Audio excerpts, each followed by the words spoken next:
ও যখন ডিউটি থেকে আসে তো খিদে পেয়ে যায়, মাঝে মধ্যে কিছু খাবার বানিয়ে দিই। আর সেদিন বানাচ্ছিলাম ঘুগনি, কারণ এটা একটুও বেশি পছন্দ করে। তারপরে ও ডিউটি থেকে এসে খাওয়া দাওয়া করে নিয়েছিল, আর আমরা বিকেলবেলা গিয়েছিলাম একটু বাজারে, কারণ আমাদের একটু টুকিটাকি ঘরের জিনিস কেনার ছিল। বাজার থেকে এসেছি, আসার সময় পাশের রুমে থাকে আশিস, ও বলছিল যে ওর আজকে বার্থডে, তাই ওর জন্য ভাবলাম একটু পায়েস বানাই। আর এইদিকে দেখো দুষ্টু ঈশানী চলে এসেছে আমাদের বাড়িতে। সে দেখছে যে মাছগুলো কি করছে, আমি আবার তাকে ডাকছি আর আমাকে দেখে এসে দিয়েছে। আর আজকে শুধু আশিসের বার্থডেই ছিল না, তার সঙ্গে ছিল পাঞ্জাবি দাদারও বার্থডে। তো দুজনের বার্থডে আমরা সেলিব্রেশন করেছিলাম, আর সিম্পলভাবেই করেছিলাম। আর আশিসের যেহেতু বাবা মা বাড়ি ছিল না, মানে এখানে ছিল না, তারা রাজস্থানে তাদের বাড়িতে গিয়েছিল, তাই ভাবলাম আমরাও একটু ওর বার্থডেতে কেক কাটি। আর আমি পায়েস রান্না করেছি।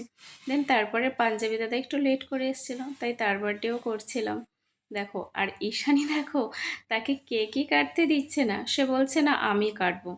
আর সত্যিও খুব খুশি হয়েছিল। আর দেখো, সে তার আঙ্কেলের সাথে কত মজা করে কেক কাটছে। আর চাকুটা তো সে ছাড়বেই না, সে আঙ্কেল কাটুক আর নিজেই কাটুক, ওটাকেও ধরেই রাখবে। আর তো সে খুব মজা পেয়েছে। দাদা তাকে কেক খাইয়ে দিচ্ছিল, কিন্তু সে কেক খাবে না, সে কেক কাটবে রীতিমতো। আর দাদা আমাদের জন্য নিয়ে এসেছিল প্যাটিস টাইপের, আর আইসক্রিম, ভুজিয়া, তারপর কোল্ড ড্রিঙ্কস, সেগুলোই আমরা বসে বসে সবাই খাচ্ছিলাম। আর ওইদিকে ঈশানী দেখো খুব দুষ্টু করছিল। আর আজকের সন্ধ্যাটা বেশ মজাই কাটলো আমাদের।